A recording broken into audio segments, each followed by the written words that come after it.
Marvin's Cove, a beautiful shimmering lake nestled down between the Blue Ridge Mountains just northwest of Roanoke.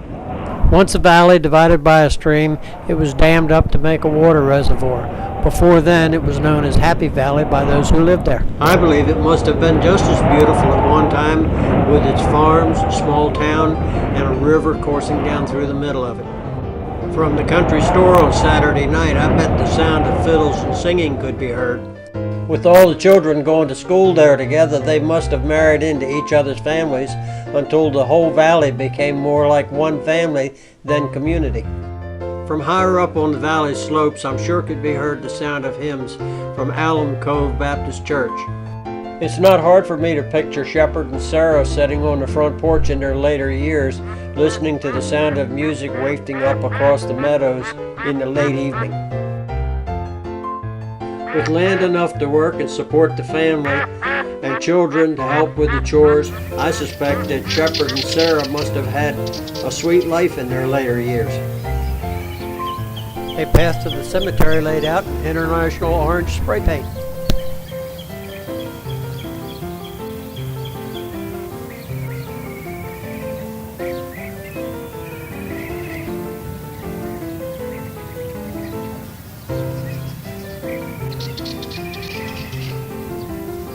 The foundation and front steps of the Pollard home site.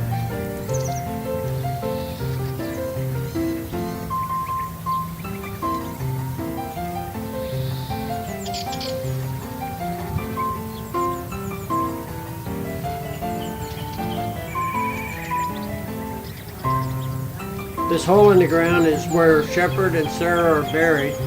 It has since been restored by Jacob Watkins, the commander of the 28th Infantry. We all owe him a debt of gratitude.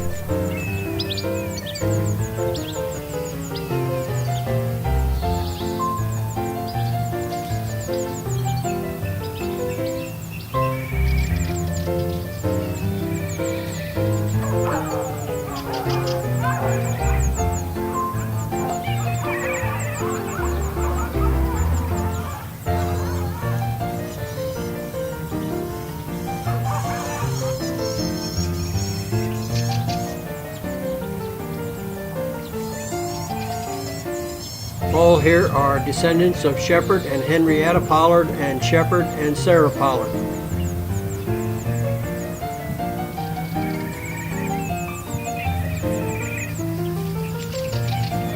Phyllis and Scott. Edith and Lana. Edith is the granddaughter of Lily and Phyllis's mother. Donald Burton and his and Ann's daughter Lana. Ann couldn't be here due to illness, but we'll be looking forward to seeing her. Well, you're the kids of Lizzie Lamb, who was a Y'all ready? We're ready. All right, we're good now. That's my family. William Crawford. In your thoughts and prayers, that would be much appreciated. And I'm just so thankful that all of you can make it, and I'm just really glad that we could do this for y'all. And I'm just going to pass it over to Donald Burton to open us up for prayer. Realize how awful it would be to depart this life without Christ. We pray now that you would be with each of us as we fellowship here together and share together of Shepard Pollard and his time he spent in the Confederate War. We thank you, for Lord, for his service, and we just thank you for his descendants that are gathered here today. And as we go forth, Lord, may we never forget all the blood that was shed. Shepard enlisted in the 28th, May 20th of 1861. And the 28th didn't complete organization until June. Its members were from Botetourt, Craig, Bedford, Campbell, and Roanoke County. After fighting in 1st Manassas, the unit was assigned to General Pickett's, Garnett's, and Hunting's Brigade of the Northern Virginia. The regiment was active in the campaign of the Army from Williamsburg to Gettysburg, except when it served with Longstreet at Suffolk. The 28th moved to North Carolina and was then on detached duty at Richmond.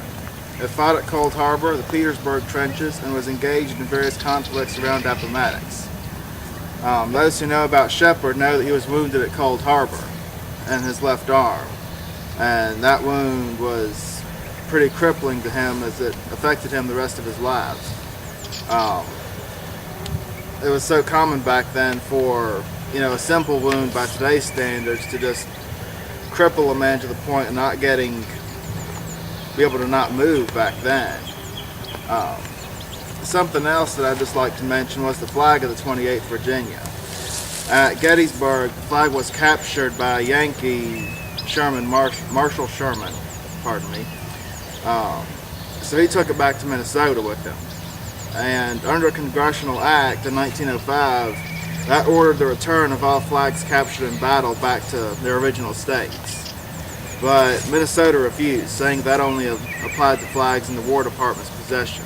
So the flag now is currently still in Minnesota at the History Museum in St. Paul. And that's kept in a steel cabinet at 70 degrees and 50% humidity year-round. So at least they got it in good condition as long as they have it. But one day that will come back to Virginia, one way or another.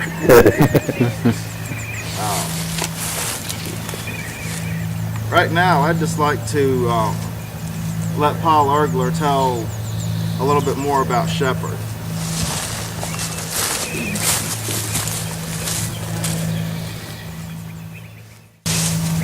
Well, I was just asked to do this a little while ago, so I'm going to wing it as best I can. I'm winging it, don't worry. If anybody can jump in and help me out if I forget any facts, so please do. We know that Shepard Pollard was born in Bedford County.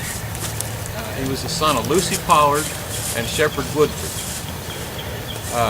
We know that he lived with his mother and her father, who was Thomas Pollard. Yeah. For some time. As Jacob mentioned, he enlisted in May of 1861. He went with his cousin, who was Phelps. Was it James Phelps? I don't remember offhand. I think that's correct. Yeah. They both went together and enlisted.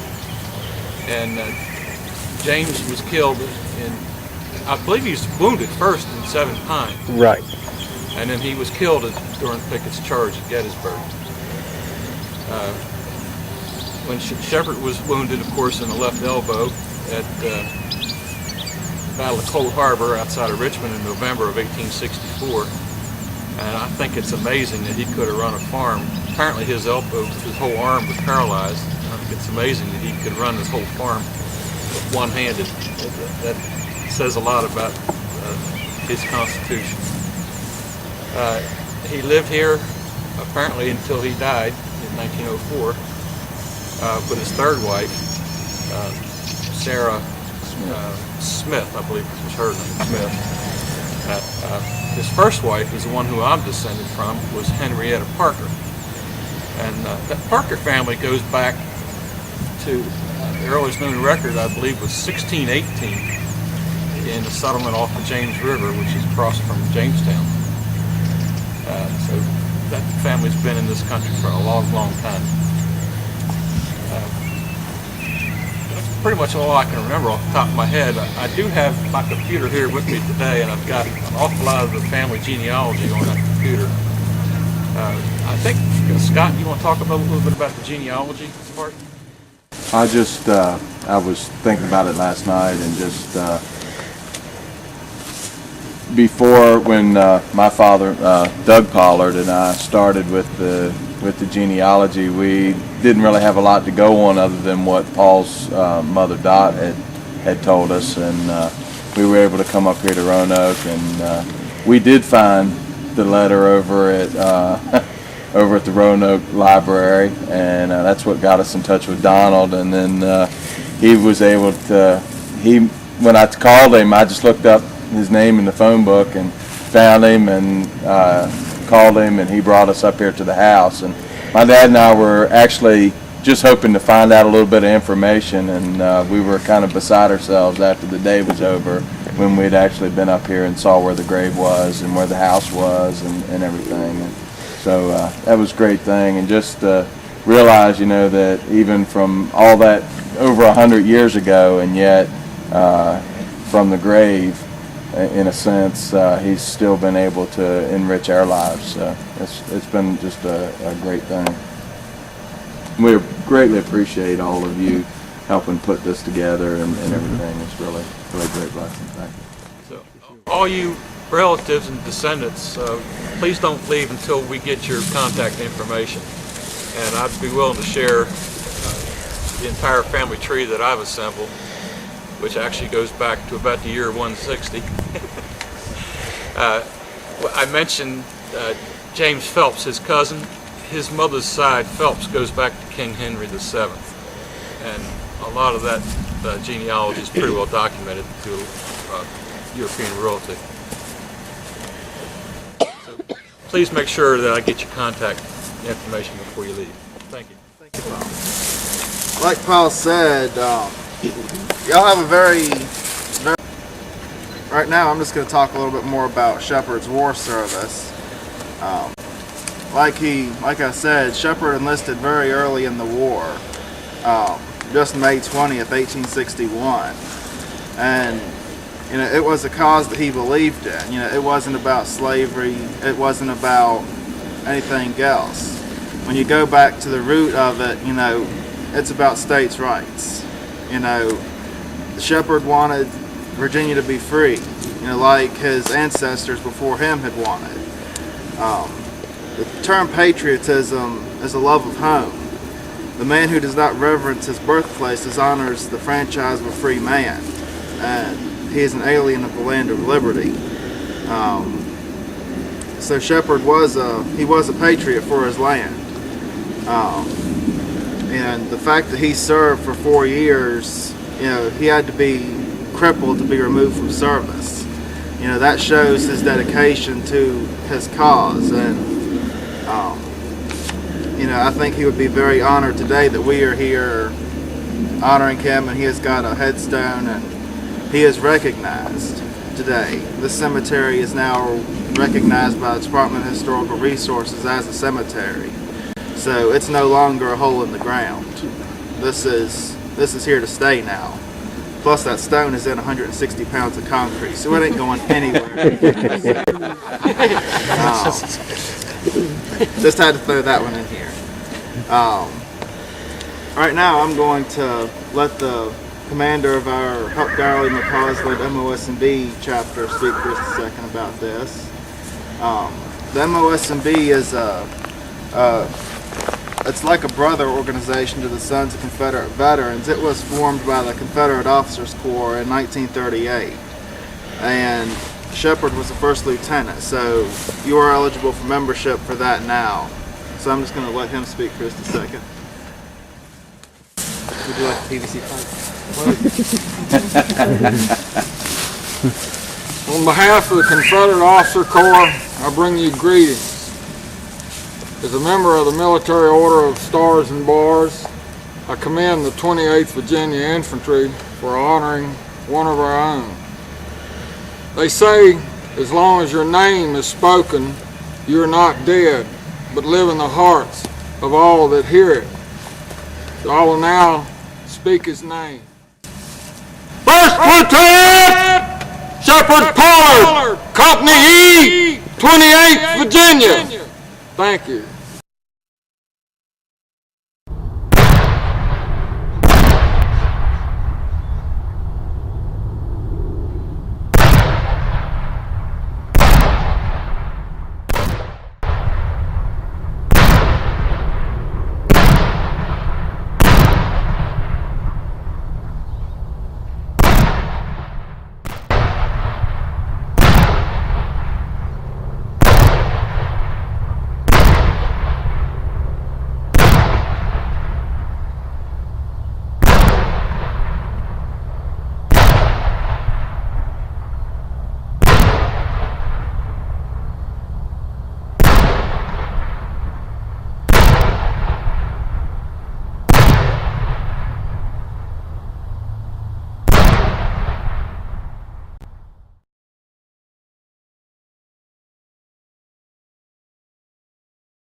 right now, before we actually get to the dedication of the stone, since Jerry Huff so graciously agreed to lead us earlier, I'd ask him to lead us in Dixie. Oh, I wish I was in the land of cotton. Forgot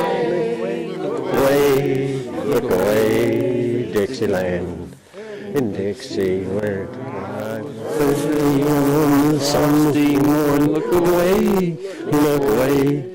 away, Dixieland. I was in Dixie, hooray. In Dixieland I'll take my stand and live and die in Dixie. Away, away, away down south in Dixie. Way, away, away down south in Dixie. I can't go that high. All right. Now we're going to actually get to the actual dedication. This monument perpetuates the memory of those who, true to the instincts of their birth, faithful to the teachings of their fathers, constant in the love for their state, died in performance of their duty, who have glorified a fallen cause, by the simple manhood of their lives, the patient endurance of suffering, and the heroism of death, and who, in the dark hours of imprisonment, and the hopelessness of the hospital, and the sharp, short agony of the field, found support and consolation in the belief that at home they would not be forgotten. Those for whom they died inscribed on this marble the solemn record of their sacrifice, the perpetual gratitude of the state they served, the undying affection of those whose lives, the separation of death, has shadowed with an everlasting sorrow, scattered over the battlefields of the South, buried in remote and alien graves, dying unsoothed by the touch of familiar and household hands. Their names here to recall to their children and kinsmen how worthy they lived, how nobly they died, and in what tender reverence their memory survives. Let the stranger who may read this in future times read this inscription, recognize that these were men whose power could not corrupt, whose death could not terrify, whom defeat could not dishonor, and let their virtues plead for just judgment of the cause in which they perished. Let this Virginian of another generation remember that the state taught them how to live and how to die, and that from their broken fortunes she has survived for her children, the priceless treasure of their memories, teaching all who may claim the same birthright, that truth, courage, and patriotism endure forever. We formally dedicate this monument to First Lieutenant Shepard Pollard, and it will be here until the Lord's judgment, when we're all called up home. And that's really, we're going to close with Amazing Grace, so I'd like to once again ask Jerry to come back, please.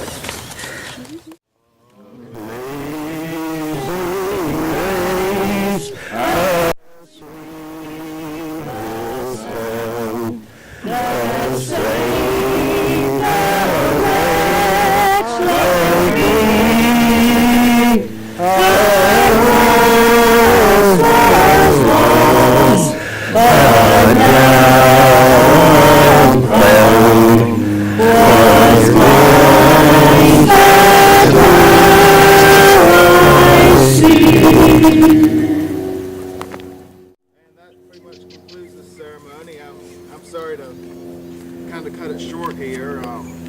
We kind of went over our original time by about an hour and a half. But, you know, that was just a safeguard to see if anybody was going to come that was going to be late. But Very good. Bravo! Bravo! Bravo! You look so pretty in that dress. I don't know. Yeah.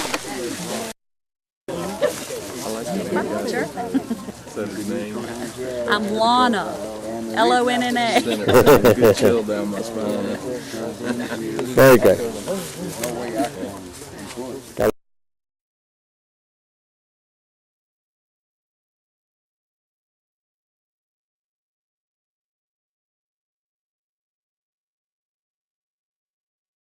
Curious thing, this little piece of ground here.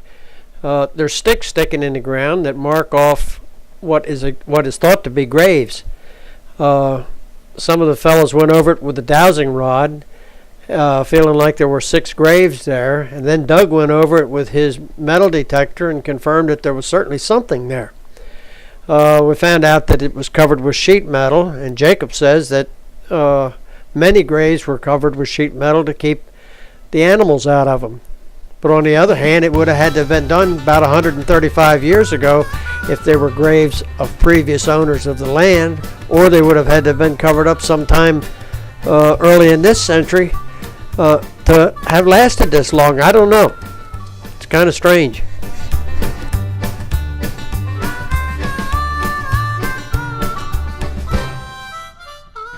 Doug and Jacob are searching around the foundation with a metal detector, hoping to find some artifacts that might have a little bit of history attached to them.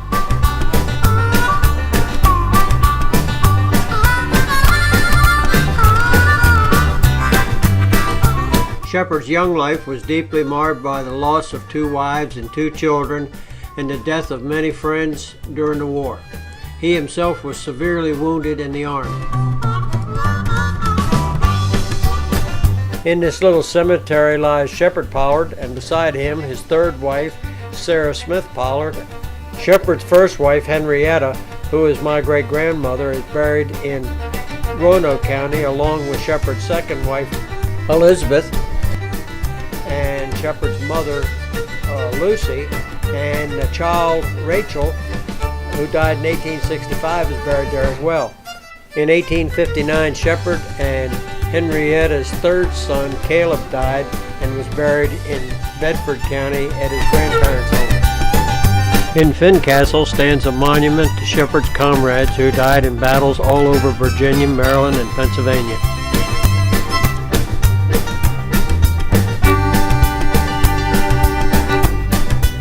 In nearby cemeteries are buried many family members. Here is the first of several: Burdette and Lily Pollard Horn, Charles and Cletus Pollard,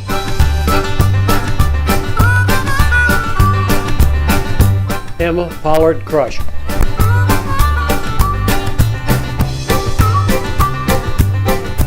John Pollard,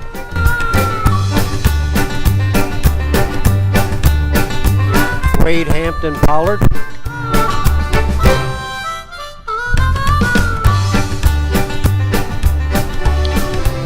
This was Lily's home. It's now abandoned.